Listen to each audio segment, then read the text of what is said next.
Salam Media Sriwijaya. Seorang pemuda dikeroyok oleh 3 orang ketika membela pacarnya yang dibully dan diolok-olok oleh siswa satu sekolah dengannya. Korban yakni Farhan, 17, yang masih berstatus mahasiswa, warga Kelurahan 2 Ilir, Palembang. Ia mengalami luka lecet dan memar di leher, punggung, serta kepala.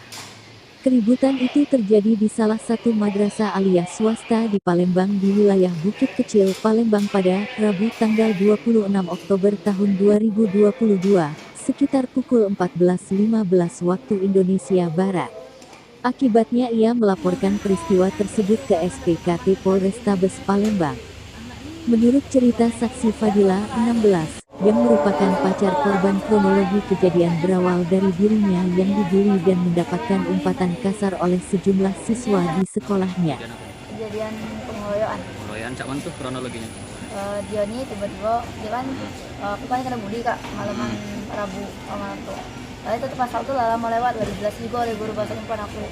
Cuman masih kena mereka ngebully aku habis-habisan kan kak. Mau dikatoin sampai ngomong-ngomong jorok lah. Katain cewek tak bener apa-apa. Kalau Umi itu udah setuju, namun dia minta tolong karena posisinya Umi lagi ada gawe. Jadi nanya baik-baik dengan kawan kan, ngapa sampai kau ngebully cewek aku sampai nangis itu.